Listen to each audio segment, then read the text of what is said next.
Assalamualaikum warahmatullahi wabarakatuh. Saya Azrul Haziq bin Abdul Zahrin, nombor matrix 1180755. Hari ini saya akan membentangkan berkenaan buku Pejuang Saham yang bertajuk Nisbah kepada Harga Buku.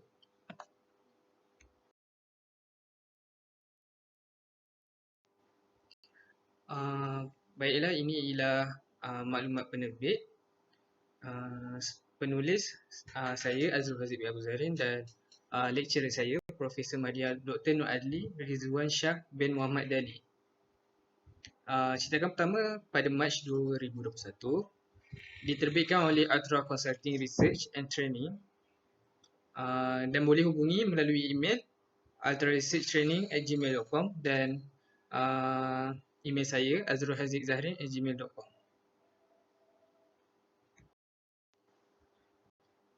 Dengan nama Allah yang Maha Penyayang lagi Mengasihani, saya panjatkan kesyukuran kerana dapat menyiapkan buku ini untuk meningkatkan kefahaman masyarakat tentang jual beli saham. Dan juga salam sayang kepada junjungan Nabi Muhammad SAW, keluarganya, sahabatnya dan semua kaum muslimin dan muslimat sama ada yang hidup ataupun yang telah meninggal dunia. Semoga kita semua mendapat rahmat dan keberkatan daripada Allah. Buku ini didedikasikan dan dikarang, semoga pahala daripada karangan buku ini diniatkan untuk sedekahkan kepada kedua ibu bapa. Semoga ia dapat memberi manfaat kepada kita dan mereka di dunia dan di akhirat. Sesungguhnya apa yang dikarang adalah berdasarkan sedikit ilmu dan pengalaman yang ingin dikongsi bersama, dan segala kesilapan adalah daripada kesilapan saya, dan segala ilmu yang saya perolehi, segala ilmu yang baik yang saya perolehi merupakan datang daripada Allah. Justru itu saya ingin memohon maaf jika ada penulisan saya tidak menepati cita rasa pembaca, dan insya-Allah penulisan ini saya akan cuba perbaiki dari masa ke semasa. Buku ini bertujuan kepada mereka yang mula berjinak dengan pelaburan saham. Terima kasih dan Assalamualaikum warahmatullahi wabarakatuh. Dalam buku ini terdapat dedikasi isi kandungan, pengenalan apakah nisbah harga ke buku, price to book ratio, formula dan pengiraan nisbah price to book, cara membaca indikator nisbah price to book, apakah yang ditunjukkan oleh nisbah price to book, nisbah price to book dan syarikat awam, nilai pasaran equity berbanding nilai buku, perbezaan antara nisbah price to book dan nisbah harga ke tangible book, contoh cara penggunaan nisbah price to book, had penggunaan nisbah price to book, apakah nisbah harga yang baik untuk buku ataupun nisbah price to book, kesimpulan dan akhir sekali rujukan. Okey, di dalam pengenalan, pelabur yang mencari saham yang hebat atau hot stock bukanlah satu-satunya kumpulan yang mengenali pasaran. Terdapat juga kumpulan yang senyap, iaitu pelabur nilai ataupun value investor, hanya mencari pasaran menggunakan data sejarah. Sebahagian daripada kumpulan pelabur ini dapat meraih keuntungan yang besar dan menjadi kaya dengan memegang saham pada tempoh masa yang panjang tanpa memberi perhatian dan tidak mengikuti perkembangan pasaran. Selain menggunakan indikator pertumbuhan pendapatan dan sebagainya, mereka value investor ini menggunakan satu metrik, iaitu nisbah harga kepada buku ataupun price to book ratio, nisbah PB. Dengan cara ini mereka dapat melihat sama ada nilai pasaran melebihi nilai buku atau sebaliknya. Seperti nisbah PA, price to earning, semakin rendah nisbah PB, semakin baik nilai tersebut. Nilai pelabur akan menggunakan nisbah PB untuk menapis saham dan mengenal pasti saham-saham yang berpotensi. Apakah maksud nisbah harga ke buku? Syarikat menggunakan nisbah harga ke buku, nisbah PB ini untuk membandingkan permodalan pasaran firma dengan nilai bukunya. Ia dikira dengan membahagikan harga saham syarikat dengan nilai per sahamnya. Aset nilai buku adalah sama dengan nilai yang dibawa dalam kunci kira, dan syarikat-syarikat mengira ia menjaringkan aset terhadap susut nilai terkumpul. Nilai buku juga merupakan nilai aset bersih ketara syarikat yang dikira sebagai jumlah aset tolak aset tidak ketara, patent ataupun goodwill, dan juga menolak liability.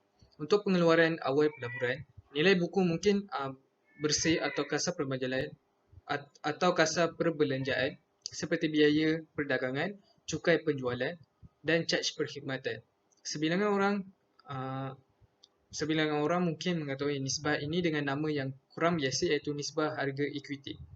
Nisbah PB mengukur penilaian pasaran syarikat berbanding dengan nilai bukunya. Nilai pasaran ekuiti biasanya lebih tinggi daripada nilai buku syarikat. Nisbah PB digunakan oleh pelabur nilai untuk mengenal pasti potensi pelaburan. Nisbah PB berada di bawah 1 biasanya dianggap pelaburan yang kukuh. Seterusnya, kami meletakkan formula dan pengiraan nisbah PB. Dalam equation ini atau dalam persamaan ini, nilai buku per saham dikira seperti berikut. Jumlah aset tolak jumlah liability dan dibahagi kepada jumlah saham tertunggal. Nilai pasaran sesaham diperoleh dengan hanya melihat harga-harga saham di pasaran. Okey, di bawah itu ialah formula dia. PB ratio bersama equal to market price per share divided by book value per share. Nisbah PB yang lebih rendah mungkin bermaksud stok tidak dinilai. Namun, ini juga bermaksud ada sesuatu yang tidak kena pada dasar syarikat. Seperti kebanyakan nisbah, nisbah ini berbeza mengikut industri. Nisbah PB juga menunjukkan sama ada anda membayar terlalu banyak untuk apa yang akan tinggal jika syarikat itu jatuh muflis. Baiklah, untuk memahami lebih lanjut, di sini ada contoh pengiraan. Saham syarikat XYZ diperdagangkan pada harga $5 sesaham ataupun RM5 sesaham dan terdapat 1,000 saham yang masih ada. Anggap kami meletakkan kunci kira syarikat XYZ. Mereka mempunyai aset dan liability seperti berikut. Aset sejumlah RM5,000 tunai, RM500 dalam akaun belum terima, RM1,000 dalam inventory. Jumlah aset semasa berjumlah RM6,500. Kedua liability, RM1,000 dalam akaun yang perlu dibayar dan RM500 dalam hutang jangka masa panjang. Jumlah liability semasa berjumlah RM1,500 dan RM2,000 hutang jangka panjang. Total liability pula ialah RM3,500. Yang ketiga ialah equity pemilik berjumlah RM1,000. Untuk mencari nisbah PB, kita perlu gunakan formula yang telah diberikan sebelum ini. Nilai buku bersamaan dengan jumlah aset tolak jumlah liability. RM6,500 tolak dengan RM3,500, kita dapat RM3,000. Nilai buku sesaham pula bersamaan dengan RM3,000 bahagi dengan RM1,000 dan dapat RM3. Nisbah PB, cara untuk mengira nisbah PB, RM5 bahagi dengan nilai buku sesaham tadi dan dapat nisbah ataupun ratio 1.66. Ini alasan mengapa nisbah harga ke buku disebut juga nisbah pasaran kepada buku adalah kerana pelabur yang waktu kini ataupun yang canggih telah mengubah semula formula PB awal untuk menggambarkan nilai saham secara meluas. Terdapat dua cara membaca indikator nisbah PB. Pertama ialah nisbah di bawah 1 dan nisbah di atas 1. Pertama, nisbah di bawah 1. Jika berada di bawah 1, ia menunjukkan bahawa saham tersebut berada di bawah nilai ataupun under value. Seorang pelabur akan melihatnya sebagai peluang pelaburan. Ini kerana kebiasaannya harga yang berada di bawah nilai ini berpotensi untuk naik di masa akan datang. Walau bagaimanapun, nisbah di bawah 1 juga bermakna fundamental sebuah syarikat tidak beberapa kuat dan berkemungkinan syarikat tersebut tidak menggunakan asetnya secara efisien dan akan mengakibatkan pulangan ke atas ekuitinya menjadi lebih rendah. Yang kedua, nisbah di atas 1. Jika nisbah tersebut berada di atas 1, ia menunjukkan bahawa saham tersebut adalah terlebih nilai ataupun overvalue. Dalam erti kata lain, harga saham syarikat tersebut dianggap terlalu tinggi berbanding dengan fundamental. Namun, ada yang berpendapat bahawa syarikat yang mempunyai nisbah PB yang agak tinggi disebabkan syarikat tersebut mempamerkan atau menunjukkan prestasi kewangan yang agak baik dan memberangsangkan. Seterusnya, apakah yang ditunjukkan oleh nisbah PB? Apa yang para pelabur akan dapat menggunakan nisbah PB ini? Nisbah PB menggambarkan ataupun menunjukkan nilai yang dilampirkan oleh pelaku pasaran pada ekuiti syarikat berbanding dengan nilai buku ekuiti. Nilai pasaran saham adalah metrik berpandangan ke hadapan atau menggunakan melihat masa akan datang yang mencerminkan aliran tunai pada masa depan syarikat.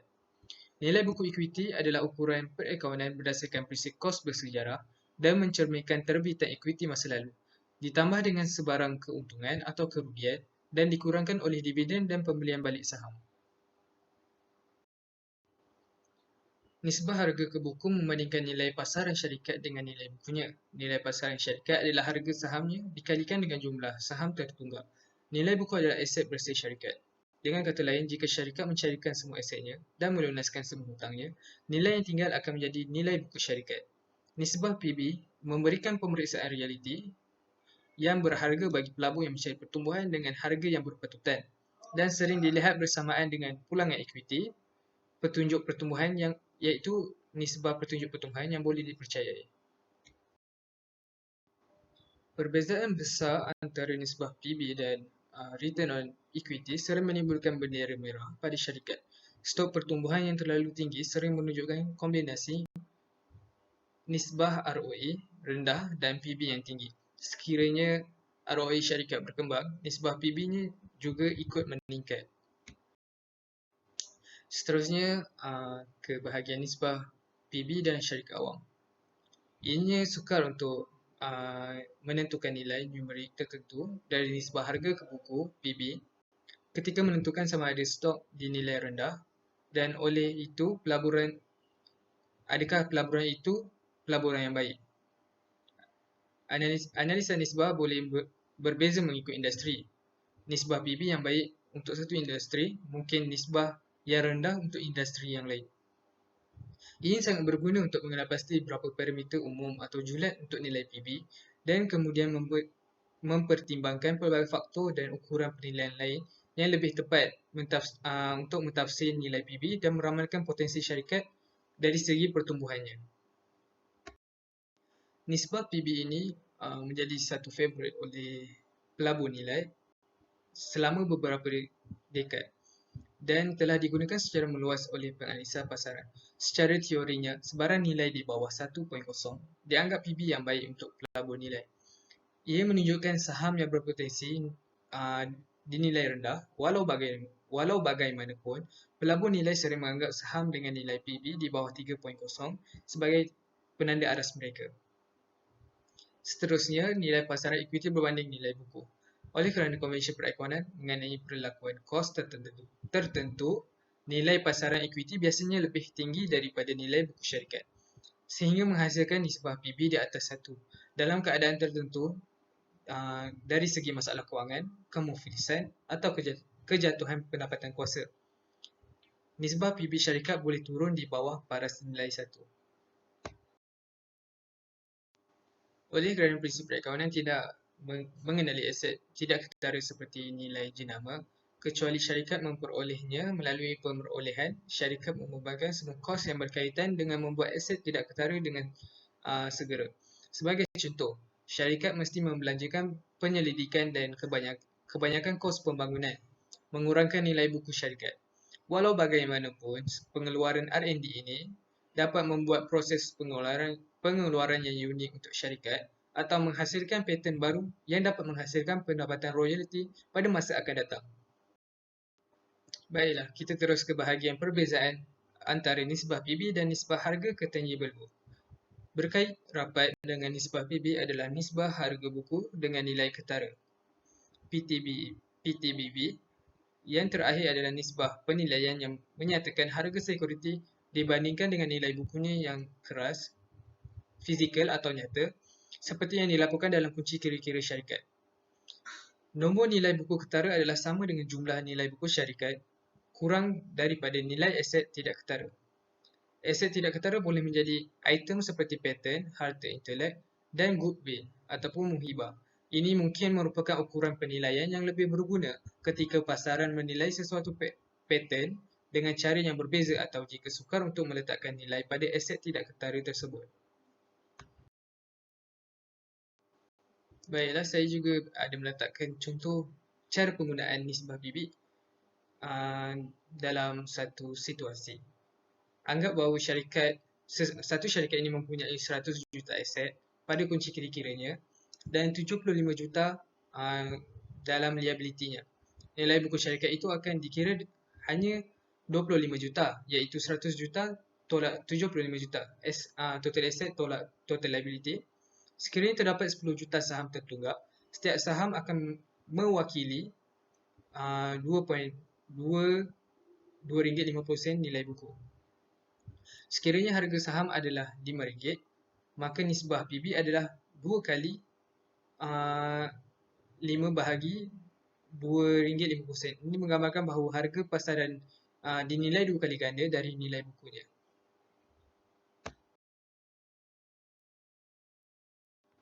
Penggunaan nisbah PB ini juga mempunyai had ataupun limitation. Pelabur mendapati nisbah PB berguna kerana nilai buku ekuiti memberikan metrik yang agak stabil dan intuitif yang dapat mereka bandingkan dengan harga pasaran.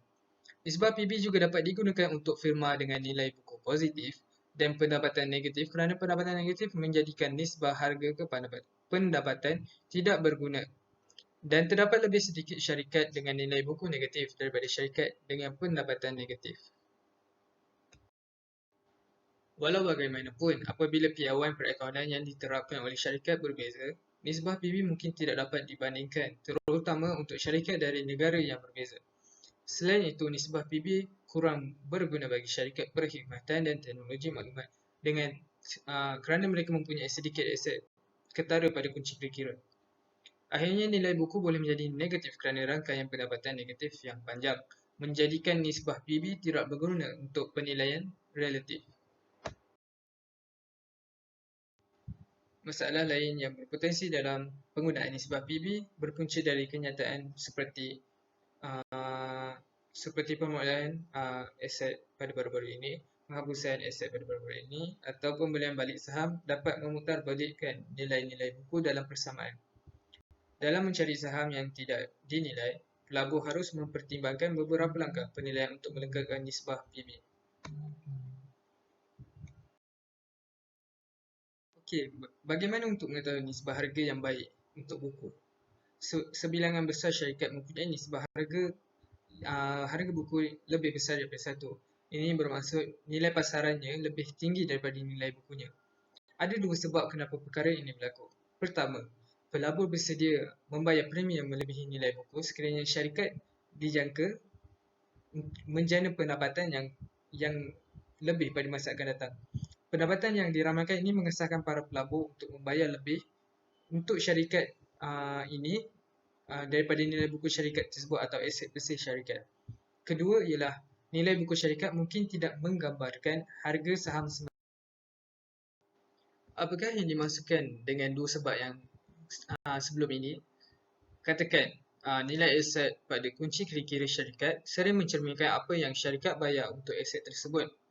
Walau bagaimanapun, ini mungkin tidak semestinya bernilai saat ini. Mungkin syarikat tersebut dapat menjual aset dengan lebih banyak lagi di pasaran terbuka. Contoh terbaik adalah dari segi hartanah yang biasanya meningkat nilainya dari masa ke semasa. Dalam kes ini, nilai buku sebenarnya lebih tinggi daripada dinyatakan oleh neraca. Semakin tinggi nisbah harga dan buku, semakin mahal stoknya. Tidak ada nisbah harga dan buku yang ideal. Walau bagaimanapun, penggunaan normal industri selalunya akan berguna sekiranya stok firma diperdagangkan 3 kali lebih banyak daripada yang sepatutnya di atas kertas. Kita perlu bertanya kenapakah perkara tersebut berlaku. Kita perlu ingat bahawa nisbah PB yang baik untuk satu industri mungkin tidak berada pada status yang sama pada industri lain. Inilah sebabnya mengapa sangat sukar untuk menetapkan nilai tertentu dengan nisbah harga yang baik untuk buku. Yang perlu anda perhatikan semasa menilai stok ialah industri yang bergantung pada peralatan modal dan inventory akan mempunyai nisbah harga kepada buku yang lebih rendah. Sebaliknya, industri perkhidmatan akan mempunyai nisbah harga ke nilai buku yang akan tinggi. Pada kesimpulannya, nisbah harga ke buku adalah nisbah kewangan yang berguna untuk pelabur. Sekiranya pelabur ingin membeli saham menggunakan kaedah pelaburan nilai, nisbah PB merupakan alat yang penting daripada sebahagian proses penyelidikan untuk setiap pelabur. Walau bagaimanapun, mengira nisbah nilai harga ke buku yang baik bukanlah mudah. Anda harus ingat bahawa nisbah buku berbeza mengikut industri. Nisbah PB yang baik untuk satu saham tidak semestinya saham tersebut dinilai rendah dan peluang pelaburan yang baik. Sebagai pelabur nilai, satu tugas yang perlu ada ialah mengetahui berapa nisbah harga dan buku yang baik. Ini ialah rujukan yang saya gunakan sepanjang proses penyiapan buku ini.